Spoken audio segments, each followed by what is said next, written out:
Hello दोस्तों, स्वागत है आपका इस वीक की फॉरेक्स मार्केट की रिपोर्ट में। ये वीडियो मैं हर संडे को लेके आता हूं, जिसमें हम डिस्कस करते हैं कि मैंने कितने ट्रेड लिए, उनमें से कितने में प्रॉफिट हुआ, कितने में लॉस हुआ और अगले वीक की मार्केट की कंडीशन कैसी रहेगी। ट्रेडिंग को जितना सिंपल रखा जा सके उतना सिंपल रखना चाहिए। उससे पहले की जो प्रोग्रेस है, जितनी स्ट्रगल है हमारी कि बैक टेस्टिंग करनी है, बुक पढ़नी है, वो अलग बात है। लेकिन जब आप फाइनल एक रिजल्ट पे पहुंचो तो आपका जो स्टाइल ऑफ ट्रेडिंग है वो काफी सिंपल होना चाहिए। सबसे पहले बात करते हैं एयूडी यूएसडी की। मार्केट यहाँ पे बंद हुई थी पिछले वीक, उसके बाद आराम आराम से मार्केट नीचे गई। लेकिन अगर आपने चेक किया होगा तो मार्केट ने इस एरिया को इन 4 कैंडल के साथ ब्रेक किया अप साइड यहाँ पे। और हमारी एंट्री रहती है कि अगर ये से ब्रेक होता है तो वापस मार्केट वहां तक रिट्रेस करे, फिर हम एंट्री लेते हैं इनसाइड बार के बेस पे। लेकिन यहाँ पे अगर आपने चेक किया तो मार्केट नीचे जाना स्टार्ट हुई, लेकिन यहीं तक गई बस, और हमारी एंट्री बनती है यहाँ पे। तो इस तरीके से यहाँ पे ट्रेड नहीं बनता, लेकिन यहाँ पे कुछ अलग तरीके से हम ट्रेड कर सकते हैं। लेकिन वो जो स्ट्रेटेजी है ना, वो थोड़ी सी कॉम्प्लिकेटेड है, तो उसको मैं इस वीडियो में इंक्लूड नहीं करूंगा। उसके लिए मैं एक सेपरेट वीडियो बना दूंगा। और ये भी नहीं है कि उस स्ट्रेटेजी के बिना काम नहीं चलेगा। नॉर्मल तरीके से भी अगर आप ट्रेड करोगे, जितनी स्ट्रेटेजी मैंने डिस्कस की है वहां से भी आपका प्रॉफिट बन जाएगा। अगर थोड़ा ट्रेडिंग को स्पाइस अप करना है आपको, तो आप उस स्ट्रेटेजी को भी अपने ट्रेडिंग प्लान में ऐड कर सकते हो। तो जिस तरीके से हम नॉर्मल ट्रेड करते हैं, तो यहाँ पे हमारा ट्रेड नहीं बना। उसके बाद मार्केट ऊपर जाने स्टार्ट हुई, देखिए आराम आराम से।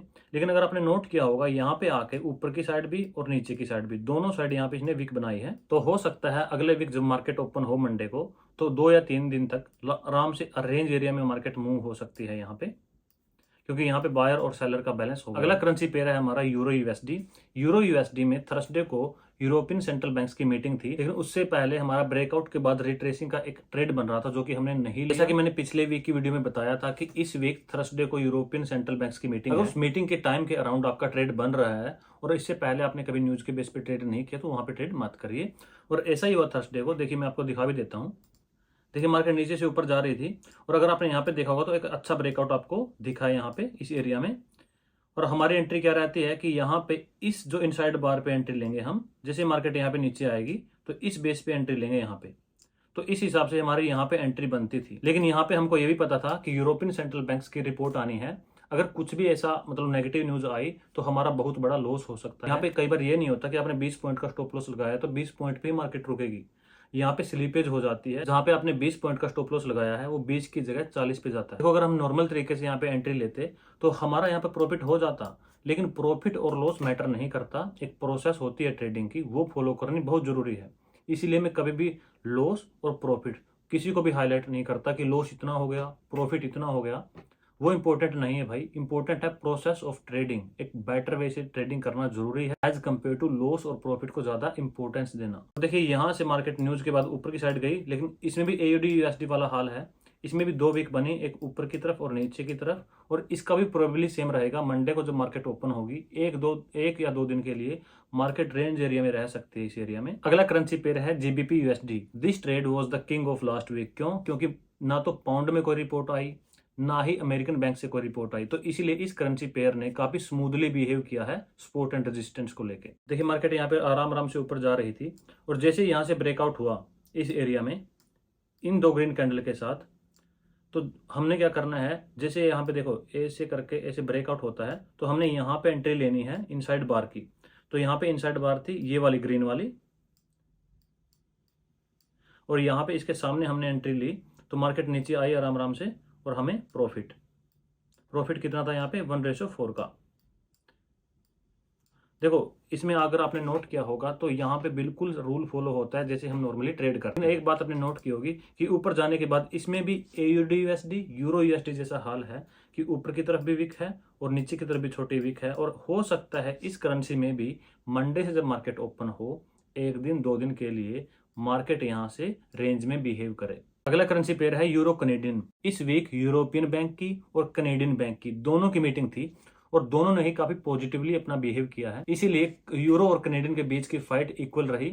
ना तो ऊपर की साइड ब्रेकआउट हुआ, ना ही नीचे की साइड ब्रेकआउट हुआ। देखिए मार्केट यहाँ से ऊपर की तरफ जा रही थी, यहाँ पे आके कनेडियन बैंक की रिपोर्ट आई थी, यहाँ से मार्केट नीचे। उसके बाद थोड़ी देर के लिए डिसेंडिंग ऑर्डर में।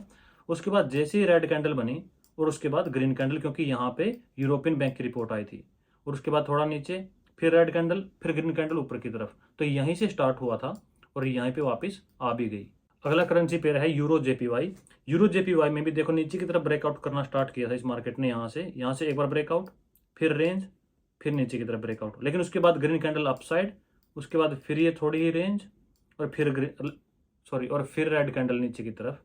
तो यहाँ पे भी हमने एक भी ट्रेड नहीं लिया। देखो, अगर ऐसी मार्केट कंडीशन में आप ट्रेड करोगे, प्रॉफिट और लॉस दोनों हो सकते हैं, लेकिन अगर लॉस हुआ तो कहीं ना कहीं आप सेल्फ डाउट में आ जाते हो कि why did I take that trade, जब मेरे पास इन्फॉर्मेशन ही नहीं थी कि मार्केट में यूरोपियन सेंट्रल बैंक्स की रिपोर्ट क्या आएगी। उसके बिना जाने मैंने ट्रेड किया और अब लॉस हो गया, तो वो बंदा थोड़ा रिग्रेट फील करता है वहां पे। अगला करेंसी पेयर है यूएसडी जेपीवाई। देखिए, यूएसडी जेपीवाई में मार्केट ने बिहेव काफी अच्छे से किया, लेकिन एक बार भी रिट्रेस नहीं किया, और हमारा ये रहता है कि बिना रिट्रेसमेंट के हम एंट्री नहीं लेते। मार्केट यहाँ से नीचे जाना स्टार्ट हुई, यहाँ से नीचे ब्रेकआउट, फिर थोड़ी रेंज में रह के फिर ब्रेकआउट, फिर थोड़ी रेंज में रह के और फिर ब्रेकआउट नीचे की तरफ, लेकिन एक बार भी मार्केट ने ऊपर की तरफ ऐसे रिट्रेस नहीं किया। अगला करेंसी पेयर है यूएसडी कनेडियन। इस वीक जब वेंसडे को बीओसी बैंक ऑफ कनाडा की रिपोर्ट आनी थी, तो उससे पहले अगर आपने आर्टिकल पढ़ना स्टार्ट कर दिया होगा, जैसे investopedia.com, forex trade, forex factory, baby पिप्स, यहाँ पे ना आर्टिकल आते हैं बड़े ट्रेडर्स के। अगर आप वहाँ पे अगर रिपोर्ट पढ़नी स्टार्ट कर दी होगी, वहाँ से आपको आइडिया हो जाता है कि जो कनेडियन बैंक की रिपोर्ट आएगी तो वो अपने इंटरेस्ट रेट को 5% पे होल्ड करेंगे। इसका मतलब ये है कि वो अपनी इकोनॉमी को लेकर काफी पॉजिटिव है और कनेडियन डॉलर काफी स्ट्रांगली रिएक्ट करेगा। भाई, जैसे मैंने कुछ आर्टिकल पढ़े, उनसे कुछ आइडिया आया, तो उसके बेस पे मैंने इसको शॉर्ट किया था यूएसडी कनेडियन को, और वहाँ पे मेरे को 50 पॉइंट का प्रॉफिट हुआ था। देखिए, ये चीज ऐसी है कि आपके फेवर में भी आ सकती है और आपके अगेंस्ट भी जा सकती है, लेकिन आप अपनी साइड से पूरा अप्रोच करें कि ज़्यादा से ज़्यादा इन्फॉर्मेशन आप कलेक्ट कर सकें और उसके बेस पे डिसीजन ले सकें कि आपको एंट्री करनी है कि नहीं करनी है। और आप बोलोगे भाई आपने क्या गैस किया है मार्केट में, क्या आपने गैम्बलिंग किया है? देखिए भाई, गैम्बलिंग होती है आप जस्ट स्ट्रेट एंट्री कर लो।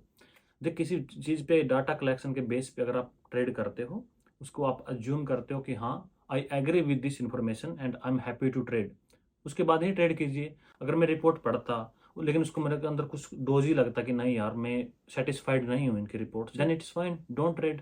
देखिए, मार्केट यहाँ से ही रेंज में बिहेव कर रही थी पहले तो, लेकिन मार्केट की जो न्यूज़ है वो यहाँ पे आनी थी। 25 पॉइंट का स्टॉप लॉस लगा के सो गया था, और जब मैं सुबह उठा तो यहाँ पे मुझे 50 पॉइंट का जो है प्रॉफिट मिला नीचे की तरफ। ये थी हमारी इस वीक की फॉरेक्स रिपोर्ट। अगर आपको वीडियो अच्छी लगी तो वीडियो को लाइक कीजिए, चैनल को सब्सक्राइब कीजिए, और मिलते हैं अगली वीडियो में। तब तक के लिए थैंक यू।